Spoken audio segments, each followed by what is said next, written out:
Halo Bapak Ibu dan Saudara-saudari yang dikasihi Tuhan. Senang sekali hari ini kita berjumpa kembali. Senang sekali kita dapat mengawali pekan dan hari ini dengan bersama-sama merenungkan firman Tuhan. Tetapi sebelumnya mari kita berdoa. Terima kasih Tuhan untuk setiap penyertaan Tuhan sepanjang hari ini, sepanjang pekan yang lalu.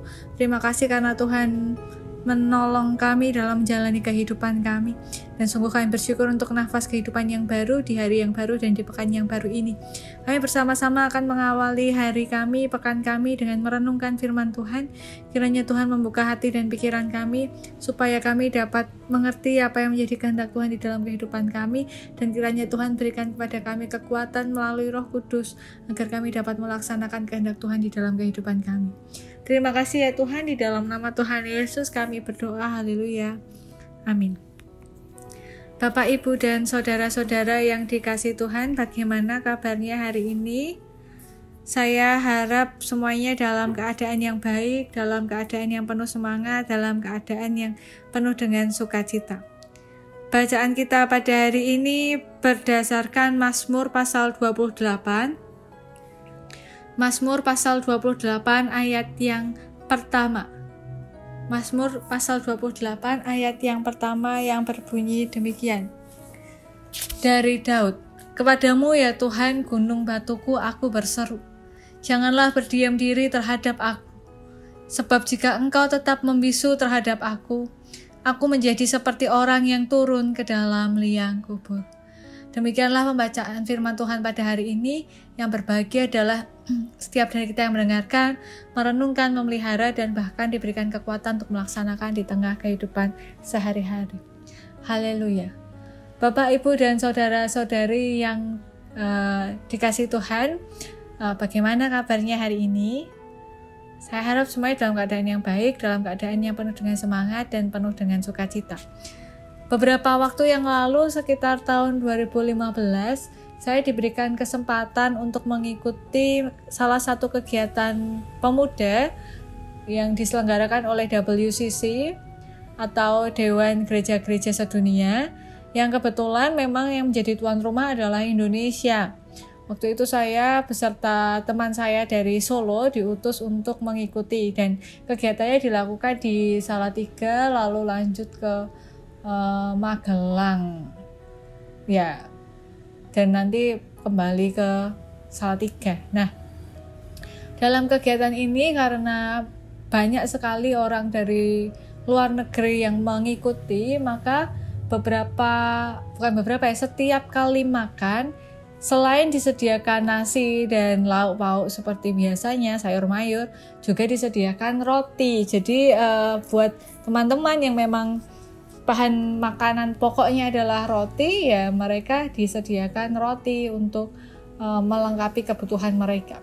Nah, sebenarnya sepanjang saya sudah menjadi remaja, pemuda, dan bisa memilih sendiri menu makanan saya sebenarnya tidak terlalu suka, bukan penggemar berat nasi. Jadi ketika makan di luar begitu bersama keluarga, kalau ada pilihan lain saya jarang makan nasi. Jadi misalnya makan ayam goreng pakai nasi, kalau bisa diganti kentang saya ganti nasinya dengan kentang. Atau misalnya ke Chinese food gitu, saya jarang beli nasi goreng, saya paling belinya bakmi goreng. Kemudian kalau tidak lauk-lauk yang lain. Begitu juga kalau di bakmi Jawa, saya juga belinya bebakmi, ini namanya juga bakmi Jawa ya.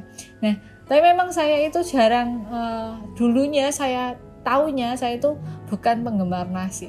Tibalah di hari saya mengikuti kegiatan itu, rupanya sekali dua kali makan roti itu menyenangkan, tapi terus-terusan kok menjadi enak gitu, menjadi menjadi tidak, ya semacam tidak kenyang, kayak ada yang kurang, kayak kurang menyenangkan. Akhirnya pun saya kembali untuk memakan nasi dan menyadari bahwa nasi itu adalah salah satu bahan pangan pokok yang walaupun saya ingkari beberapa kali, rupanya tetap itu yang saya butuhkan gitu. Nah, itu yang mungkin sering itu terjadi di kehidupan saya, tapi mungkin juga sering kali terjadi di kehidupan kita, bahwa hal-hal yang rutin terjadi itu kadangkala membosankan begitu, hal-hal yang terjadi berulang-ulang, hal-hal yang disampaikan berulang-ulang, hal-hal yang rutin, begitu seringkali pudar maknanya. Jadi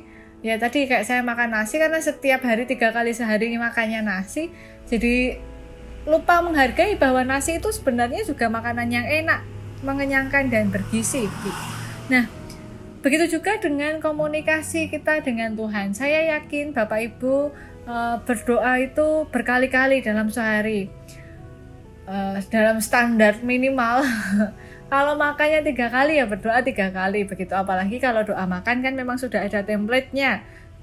Banyak orang, walaupun tidak semua, itu doa makan itu makannya 3 kali sehari ya 3-3-nya sama begitu. Walaupun menunya beda, makannya beda tapi doanya sama. Nah, ada banyak rutinitas yang kemudian membuat kita melupakan makna sesungguhnya.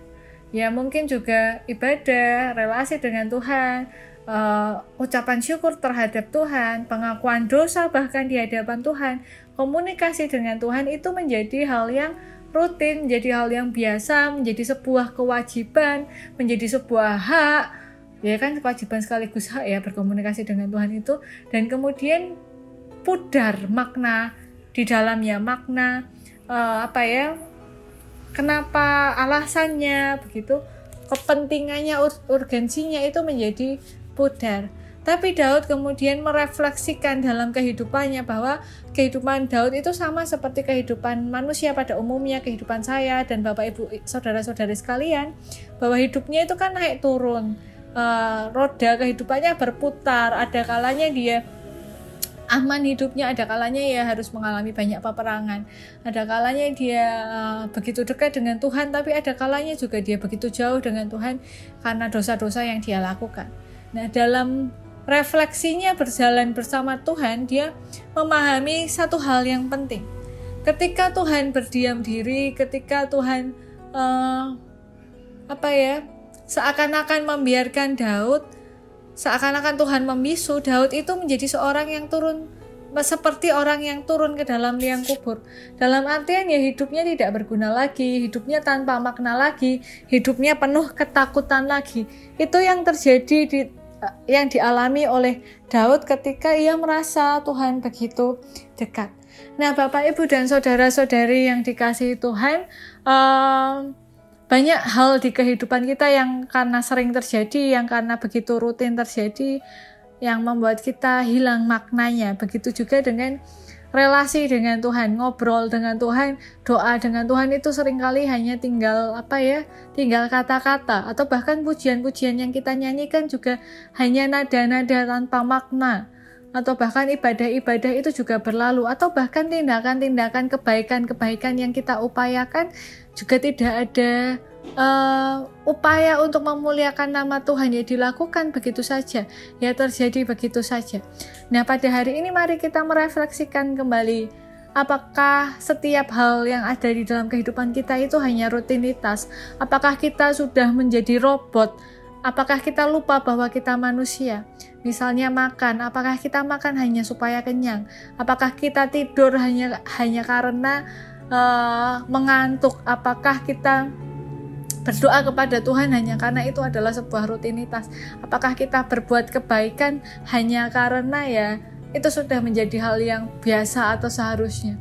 Nah, mari kita kembali merefleksikan kehidupan kita, kita mengingat kembali makna hidup kita, agar setiap rutinitas yang kita lalui itu ada maknanya. Apalagi relasi dengan Tuhan. Apa harus menunggu sampai Tuhan berdiam diri? Apa harus menunggu sampai nasi itu punah? Apa harus menunggu sampai tidak punya waktu untuk tidur agar kita bisa menghargai setiap hal yang bermakna di dalam kehidupan kita?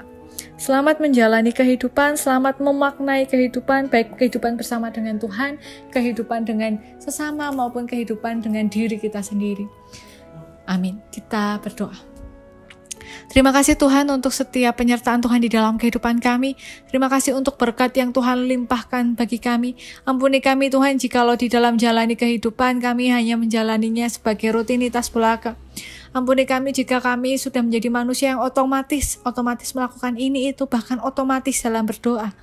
Dan Tuhan, jika kami akan menjalani kehidupan kami pekan ini. Kiranya Tuhan tuntun kami supaya kami memaknai kehidupan kami dengan lebih dalam lagi.